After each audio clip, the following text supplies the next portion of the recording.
From drawing furry Ethan with a gun to now having Village be one of my favorite Resident Evil games, I was so excited for the new games. Not only because Leon would return, which was shown in the trailer, but my friend was the one to tell me it, which you can imagine how excited I was for that. But also being able to play a new character as someone who'd loved Ethan's introduction in 7 and 8. I was excited, and I don't think the game is bad. I do have a couple of things to say about it, but I do want to give like the overall opinion for those that are just here and don't want spoilers for the game, which I will go into spoilers. The game is really good. The game is really good. Holy. But my topic isn't just gonna be about the game or a review or anything. I just want to yap about Resident Evil. So welcome to The Void, where I yap about whatever the fuck I want. I have been a fan since Resident Evil 8. I don't recall exactly what happened and made me like the series, but regardless of that, I loved Ethan. After I saw a lot of headcanons about him being trans, which made a ton of sense to me. Shh. I see y'all commenting down below in this comment section that he's not trans. Shush. Let me have it. He's dead. Fuck off. But regardless of that, the series was just so good, and as someone who didn't really know any of the lore of the Spencer Mansion and Wesker and Chris fucking Redfield, I just loved seeing vampires, Heisenberg, fucking Beneviento, holy crap, all that shit was like, there's a reason why I spent on that game. And now Requiem came out, and what's my thoughts about that? Now, Grace was one of the few characters that from the beginning I was a little bit like, will people like her? Because she's very much the emotional protagonist that I've seen a lot of people be like, oh yeah, she's too emotional, she needs to... And even I had a couple of times where I got a little bit frustrated with how she handled shit. Because there's a couple of scenes at the beginning, and now going to spoiler territory, where something spooky happens. She has a panic, and then she continues on to investigate. Like, this girl has less survival instincts than me, like, come on. Me and my friend had this joke that if Grace had just gone back outside and gotten the policeman or gotten extra help, Requiem wouldn't have happened. And I stand by that. Requiem would not have happened if Grace just went outside and got help from the policeman or got like more people than just her, which is just so funny. But as the game got on, you got onto the horror section, and for those who don't know, I am a huge horror fan. I've been a horror fan nerd since the dawn of days, since I could barely walk. And this fulfilled everything. Even my friend, who's not scared of much, got freaked out. We had multiple sections where I panicked because I didn't feel like I could be in control because my friend was playing. So I was just yelling at him to fucking run. And I don't think I felt that kind of fright in quite a good time, which was really refreshing. But the horror section in itself was probably one of the best horror sections since like Alien Isolation, and the sections with Leon were really fun as well.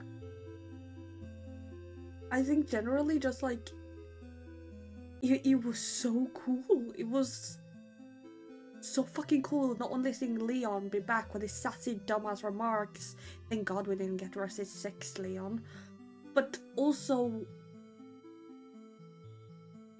get him interacting with someone new and getting new story, but also more explanations about Raccoon City, which was never really... Well, there's a bunch of games that talked about Raccoon City. I think 1, 2, 3 was the Raccoon City incident, 4 was completely different, 5 spoke about it, and a bit question mark, I don't remember. No, that was about Shaba, Chris, and yeah, all that. 6 spoke about it, but we haven't really had any proper closure to what happened with the nuke, what happened, why Grace is back, and the aftermath of the Raccoon City incident, which we never saw anything of. We just saw it get exploded, and that was it. And I like that. I think, as someone who wasn't there for the Wesker reveal and, you know, all that sort of stuff with Wesker being like the best villain in the world and blah blah blah, everything like that, I never got to experience that in real time. And being able to experience as a new fan, being able to see Wesker and all that sort of stuff like come back into frame was quite interesting. Though my friend didn't really echo my opinion. I completely understand. I think the game was, in general, just really cool, and I cannot wait to replay the game. I am going to be replaying it, and I do want to say, I haven't finished the game. I mean, my friend has, and I'm completely fine with that. I'm excited to see what else it gets on, and I don't think my opinion at this point will change. The no game has its faults. It nailed down the atmosphere for both sides when it really wanted. If you wanted to feel scared, it would do anything to make you feel scared.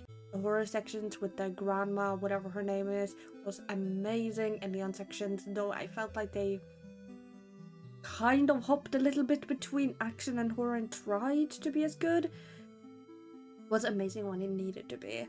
And I just want to say, I called the first part with the little girl, you will know who I'm talking about, Emily. I called it on her plot twist. I fucking called it.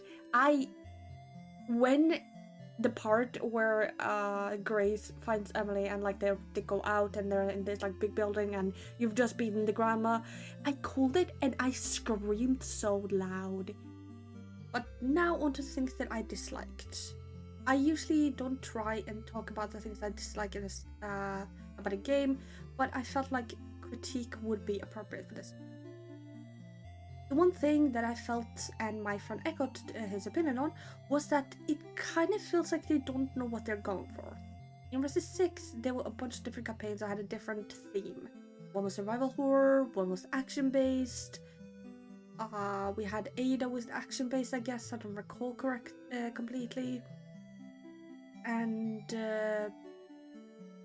Jake, which was Jake, basically, I guess. I don't remember. Sorry. We're still playing through that. It felt like Requiem didn't know whether it wanted to be survival horror or action, and it kept going between the two so much that it made me a little nauseous in the way where you're like swerving in a car and you don't know which way you're going exactly. And I don't know how I feel about it, because I do understand that they wanted to give Grace the amazing horror sections, and I don't think they should have taken them out. But I do feel like we should have gotten a double campaign instead, like Resi 2. Claire and Leon being two different campaigns. Being able to choose which one you want to focus on and just delve into the universe and in immersion would have been cooler. I can't say too super much about how the game feels because I haven't played the game myself, but from what I saw, it looked very fun. I think one of my favorite parts also was how the zombies at this point started to get sentient, starting to talk, walk, have behaviors that they had as humans, which we have not seen in any other game. I think the closest might have been Resident 6 with them having guns. But even that, like, you can hear them talk. And one was like obsessed with cleaning, one's obsessed with like food. It was so fucking cool.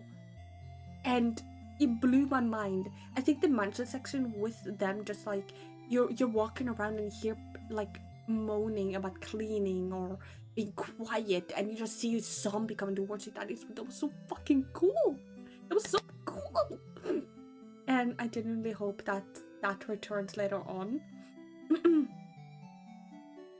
And that was just really cool. Like, sentience with zombies is terrifying. Because the one thing that I feel like makes zombies less scary for some people is that they don't feel like actual humans. They feel like just fiction. But then you give them actual personality traits, behaviors, voices. it becomes a whole different story. And honestly, it's one that I really fucking loved.